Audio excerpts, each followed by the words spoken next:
Ma thèse, qui est parue sous forme d'un ouvrage qui s'appelle Les dieux du pouvoir,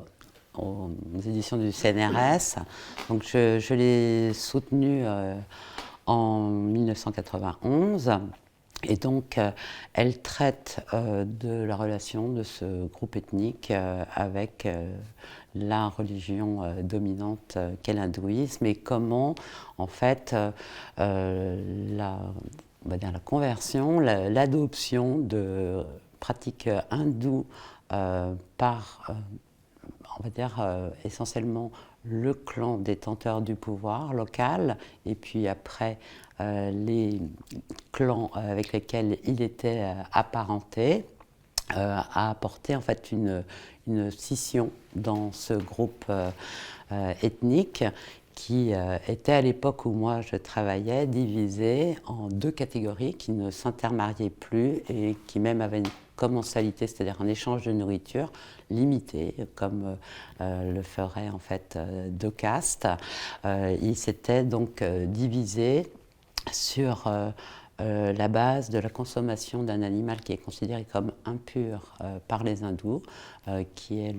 la bufflesse, c'est comme ça que génériquement elle est appelée au Népal, le Beisi, et donc on avait les Beisi Kane Magar, les Magars mangeant de la bufflesse, qui étaient considérés comme dégradés, et ceux qui n'en mangeaient pas, qui étaient d'un statut supérieur. Et donc, en fait, j'ai eu des relations privilégiées avec en fait, le chef du village et son père qui avait à l'époque 87 ans, mais qui était un peu sourd, mais qui avait très très bonne mémoire et qui avait lui-même un père qui était très âgé quand il est né et donc qui avait une profondeur historique absolument incroyable et qui a pu me relater des choses très précises, en fait même sur l'ancien royaume dans lequel était situé ce village, qui était, on va dire, un village des marges forestières, où ces populations tribales étaient employées comme mineurs dans plusieurs très petits gisements de fer et de cuivre, une activité qui les rapprochait en fait des esclaves, n'a jamais été très très claire pour moi, savoir exactement quel était leur statut, puisque l'activité a cessé vers 1920, c'était donc déjà assez ancien. Et puis, comme évidemment ce n'est pas un statut honorable que d'être esclave, et les esclaves qui travaillaient dans les mines avaient un nom particulier, on les appelait les agris. L'activité de mineur était considérée comme impure par les gens de haute caste et ça a fait aussi que ce groupe de Magars est resté, on va dire, un petit peu à l'abri des influences hindoues relativement tardivement. Et donc, il était possible de retracer comment ils s'étaient hindouisés à partir de 1920, quand l'activité minière a cessé. Puisqu'ils avaient un territoire sur lequel, disent-ils, les brahmanes ne pouvaient pas s'installer. Donc, en fait, alors, probablement c'était des terres qui leur étaient allouées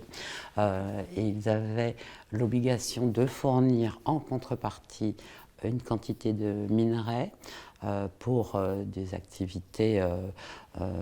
guerrières, hein, puisque la principale destination du minerai, en tout cas pour les pouvoirs royaux en place, c'était de forger des armes.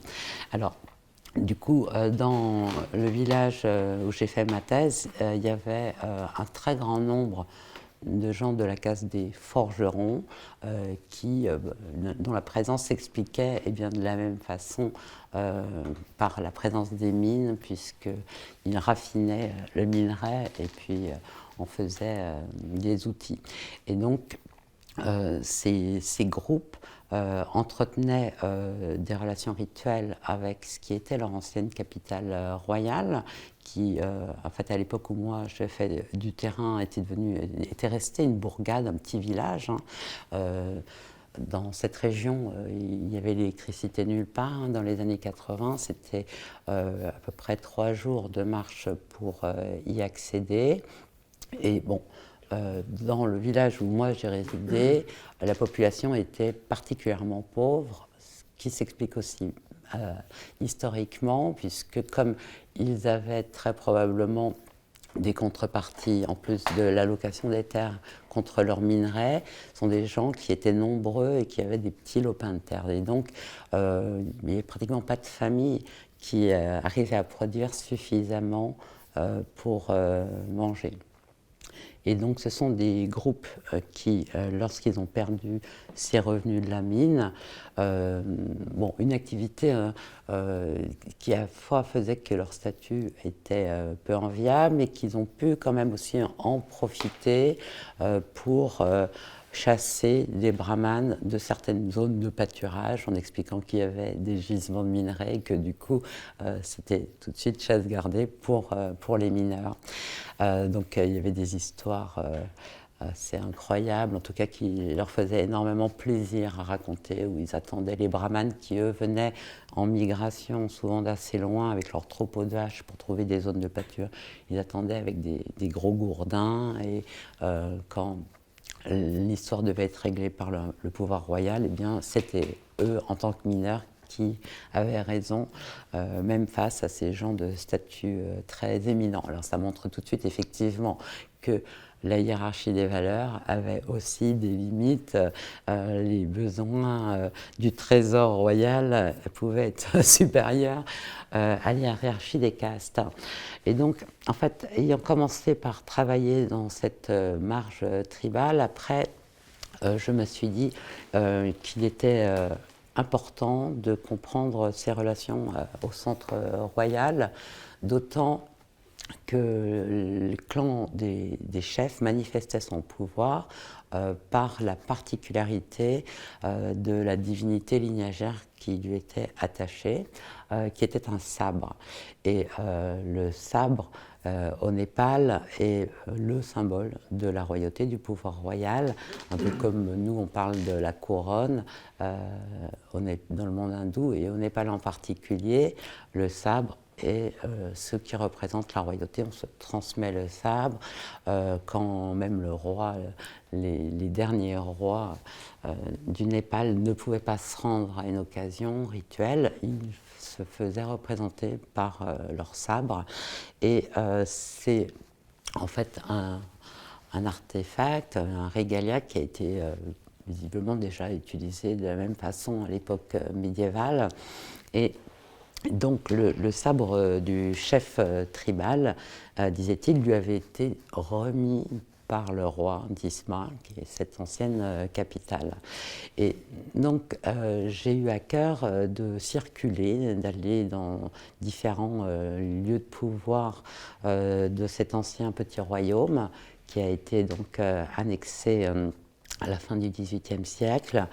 Et évidemment, là, j'ai été frappée de voir que les villageois pouvaient, dans presque toutes les localités, enfin les plus âgés d'entre eux, raconter cette guerre d'unification, comme on l'appelle, qui était quand même vieille, enfin à peu près à l'époque de la Révolution française. Ils pouvaient la raconter très en détail, c'est-à-dire en disant l'armée est arrivée par là, nous on s'est mis derrière ce rocher. Enfin, donc il y avait une mémoire orale particulièrement développée pour tous ces faits guerriers. Et donc, j'ai été intéressée finalement par la manière dont les unités territoriales et le pouvoir politique étaient imbriqués à travers le rituel au sein de l'ancien petit royaume. Et bon, j'ai pu montrer même que finalement le royaume était structuré de manière fractale, puisque la configuration des divinités qu'on trouve dans l'ancienne capitale se retrouve et est reproduite dans toutes les localités qui dépendaient de ce pouvoir royal. Et de la même façon, finalement, tous ces clans qu'on peut appeler clans dominants, à la façon de Louis Dumont, étaient les détenteurs d'un sabre d'une provenance unique qui était le centre royal. Et comme ce sont des divinités lignagères, c'est-à-dire qui représentent l'ancestralité, les ancêtres même, les ancêtres très concrètement peuvent se manifester en rêve en sortant de ces artefacts, etc. Et donc on avait une espèce de parenté fictive de tous les détenteurs du pouvoir, c'est-à-dire que ce n'était pas uniquement un détenteur de la fonction royale, mais presque un parent royal, même s'il était d'origine tribale. Et ce qui a permis aussi cette alliance entre les princes Thakori, c'est comme ça qu'on appelle la caste royale, c'est des kshatriyas d'un rang supérieur aux kshatriyas ordinaires, qui sont assez peu nombreux et qui regroupent en fait toutes les anciennes familles régnantes du Népal, qui étaient morcelées en une cinquantaine d'anciens petits royaumes jusqu'à la fin du XVIIIe siècle. Et ces relations très étroites entre les tribaux, notamment Magar, et les familles princières Thakori, m'ont conduite à m'intéresser à plusieurs anciennes capitales où on voyait cette alliance. Alors non seulement celle d'Isma, dont dépendait mon village, mais également une capitale voisine de Moussikote, où là, lors des rituels, on voyait la coopération de deux anciens rois, on va dire, chacun détenteur de pouvoirs différents, avec le roi tribal auquel était associée une divinité terrible, chtonienne, qui buvait de la bière et souhaitait avoir un sacrifice de cochon, et puis la divinité des rois hindous qui avait pris la succession de ces Magars, mais qui, elle, en fait, était un dieu sabre, hein, puisque dans les capitales, bien souvent, le sabre royal est une divinité qui est vénérée et qui va être nourrie de sang lors des sacrifices de buffle. Et donc cette coopération, cette coexistence, qui en fait transgresse aussi toutes les règles de pureté, était absolument visible dans plusieurs des anciens royaumes de cette région de Goulmi, et était très intéressante puisque finalement on les retrouve, et toutes ces relations sont essentielles en fait dans la formation de l'État-nation du Népal, puisque le petit royaume qui a mené cette grande campagne d'unification, parce que c'est ainsi que c'est appelé en népali, l'Ekikaran, l'unification de tous ces anciens petits royaumes guerriers, était elle-même une principauté qui avait été conquise sur un territoire de Magar. Le roi qui a mené cette campagne d'unification, qui est considéré comme le père fondateur du Népal, Prithvinarayan Shah déclare dans ses mémoires, les Divya Upadesh, je suis le roi du pays des Magars. Et donc cette alliance que ce roi fondateur a eue avec les Magars, dans l'histoire de Gorkha, ce petit royaume donc, qui va créer ce qu'on appelait le Grand Népal, eh bien, ça va être relaté très en détail, puisque ce royaume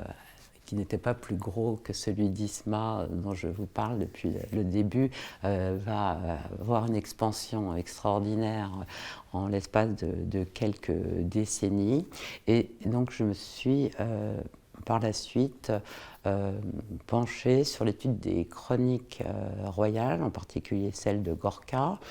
dont Certaines ont été traduites en anglais, même à date ancienne, au XIXe siècle, et puis d'autres n'ont jamais été traduites. Et cet ensemble de chroniques m'a permis de comprendre aussi comment, au fil du temps, ces relations ont pu être intéressante de façon bilatérale, c'est-à-dire qu'il n'y avait pas que ce groupe tribal qui avait intérêt, bien sûr, peut-être à rehausser son statut et à être proche du pouvoir royal pour accéder à plus de ressources, etc. Mais on voyait aussi clairement que les souverains avaient utilisé les Magyars pour en fait morceler les contre-pouvoirs qui auraient pu menacer leur suprématie, notamment bien sûr celui des personnes les plus éminentes que sont les brahmanes, qui leur pose un problème puisqu'il y a, comme dirait Louis Dumont, cette disjonction entre pouvoir et statut, c'est-à-dire que celui qui a le plus de pouvoir n'est pas celui qui a le meilleur statut, mais en fait on voit que dans l'histoire de Gorka, la volonté des souverains depuis le départ, c'est de montrer qu'ils sont non seulement ceux qui ont le plus de pouvoir, mais aussi ceux qui ont un statut absolument unique, particulier. Donc les tout premiers édits qu'on a de ces rois, par exemple, nous décrivent une organisation qui est un peu parallèle à celle des castes, mais qui est effectivement part de la famille royale avec des marqueurs corporels qui est le port de l'or, avec des interdits pour toute autre personne, y compris les brahmanes, de porter cette substance qui est considérée comme très pure, c'est Agni, c'est la forme du feu solidifié, de la porter à ses pieds. Et plus on remonte, plus l'autorisation s'élargit, c'est-à-dire que porter de l'or à ses oreilles, par exemple, est acceptable pour presque tous les statuts. Mais on a donc des textes qui nous montrent l'ancienneté de ces manœuvres, en tout cas du roi, pour morceler le pouvoir des autres kshatriyas et des brahmanes, c'est-à-dire au titre de ces manœuvres, on peut citer également la présence des divinités tribales au cœur même de ce qui constitue le sanctuaire du pouvoir royal, dont les prêtres sont des Magyars, des tribaux, auxquels des brahmanes vont se joindre lors de certains rites pour assurer la pureté nécessaire, tandis que certains autres rites, qui vont pourtant être faits auprès des divinités qui garantissent le pouvoir royal, comme les sacrifices de cochons, qui sont très impurs pour les hindous, vont être faits en aparté, ou un peu à l'extérieur, ou de manière secrète ou cachée. Et donc, on a cet accommodement avec les tribaux qui avaient un pouvoir sur ces territoires et au détriment des brahmanes qui, en fait, va marquer la formation de ces anciennes principautés et puis finalement également du Grand Népal, puisque ces rois de Gorka, quand ils se sont emparés de la vallée de Katmandou, y ont importé leur rite tout constitué et ont continué à faire venir leurs divinités, les offrandes, etc., de leur ancien royaume d'origine des montagnes. Et ils ont mis, en fait, évidemment, ils ont là aussi utilisé un peu les mêmes stratégies d'incorporation des divinités locales qui étaient attachés au royaume Newar de la vallée de Katmandou, ce qui fait qu'il était possible, avec l'étude de ces chroniques, de comprendre toutes ces constrictions politico-rituelles qui avaient aussi des incidences, on va dire, sur le statut social de ces différents groupes en présence, malgré, bien sûr, cette idéologie des 4 classes et cette hiérarchisation verticale théorisée par Louis Dumont qui était également présente. C'est-à-dire que ce sont des choses qui peuvent rentrer en considération, en conflit, mais il n'empêche que, par exemple, les trésoriers brahmanes des rois de Gorkha puis des rois du Népal étaient finalement surveillés par des tribaux qui, eux, étaient ce qu'on appelait les gens de l'intérieur qui pouvaient rentrer dans le palais et qui pouvaient donc dénoncer, qui avaient même comme rôle de dénoncer les complots, les malversations, quoi. Tout ce qui pouvait nuire en fait au règne du roi. Et donc après avoir travaillé donc, sur ces chroniques et ces rites qui donnent la cohésion en fait, au royaume hindou, eh bien, j'ai entrepris de publier un ouvrage collectif qui s'appelle Célébrer le pouvoir, autour donc du Dassain, qui est la fête nationale du Népal encore aujourd'hui, mais qui était déjà à l'époque médiévale la fête de renouvellement du pouvoir royal et aussi de renouvellement en fait de toutes les forces vives du royaume, puisque c'est un moment où on célèbre ce qu'on appelle la Shakti, c'est-à-dire les forces de vie. La Shakti, c'est ce qui nous fait parler, c'est ce qui nous fait se mouvoir, c'est ce qui anime également le monde extérieur, mais elle est incarnée dans une forme divine féminine, la déesse, et les dieux vont se manifester à une occasion de l'année qui est située à peu près au moment des récoltes du riz. Ce sont des dates qui changent puisque le calendrier est lunisolaire mais quand même surtout lunaire et donc chaque année en gros bon, c'est au mois de parfois septembre mais plutôt généralement en octobre, une période très très riche en rituels qui vont se succéder. On est à la transition entre la période du chaos, qui est la mousson, et cette période de prospérité avec la récolte du riz. Et les souverains en chaque ancien petit royaume, et donc aujourd'hui les descendants de ces souverains, eh bien, vont rejouer ce chaos final et l'établissement d'un nouveau règne et d'un ordre nouveau, un ordre royal. Et donc,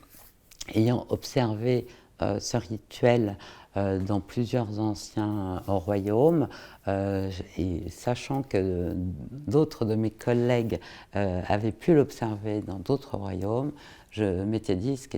ça serait intéressant de comprendre à quel point tous ces rites sont identiques et pour expliquer aussi comment finalement il y avait une unité culturelle très très forte dans cette région, alors même qu'on avait des pouvoirs politiques indépendants, puisqu'en fait ils suivaient exactement le même modèle rituel de renouvellement du pouvoir et de reconfirmation du lien avec tous leurs dépendants. Et donc Gisèle Groskopf, qui était une des personnes qui avait elle aussi observé ces rites dans une ancienne capitale royale, s'est jointe à moi et on a finalement fait cet ouvrage ensemble, où on a aussi pris soin d'incorporer les groupes plus marginaux encore que ne sont les tribaux hindouisés, c'est-à-dire qu'il y a justement un article donc, de Corneille Geste sur les pratiques que font les bouddhistes lors de cette fête qui est une fête très sanglante et comment ils s'incorporent également au royaume rituellement malgré leur désapprobation des pratiques rituelles qui l'accompagnent. Et un article très intéressant également de Marc Gaborio qui montre que les musulmans avaient des charges rituelles à cette époque précise de l'année, puisqu'il fournissait en particulier les bracelets de verre qu'affectionne la déesse, cette forme de la Shakti. Donc en fait, ils apportaient des offrandes pour le rite hindou et ils acceptaient également d'être publiquement rattachés au royaume hindou par la remise d'une consécration d'un type un peu différent de celle des hindous. C'est-à-dire que cette marque ne devait pas être visible et donc ils acceptaient une marque de beurre clarifié et non pas de riz comme en portent les hindous. Donc voilà, le livre a aussi évidemment cet intérêt de documenter très précisément tous ces rituels qui étaient vraiment des conservateurs de l'histoire politique en chacune de ces localités, sur lesquelles par ailleurs n'ont subsisté presque aucun document écrit, puisque la plupart des documents qu'on trouve au Népal, en fait, sont des donations royales. Et quand l'unification a eu lieu, eh bien, les nouveaux souverains, les rois de Gorkha, ont renouvelé toutes ces donations et les anciens textes étant devenus caducs, n'ont pas été conservés et d'autres, probablement, c'est parce qu'ils étaient inscrits sur des matériaux coûteux, c'est-à-dire sur des plaques de cuivre qui ont été, elles, fondues. Ce qui fait qu'on n'a pratiquement pas de texte historique datant de la pré-unification, en dehors de l'extrême ouest du Népal, dont je vais aussi vous parler. Voilà.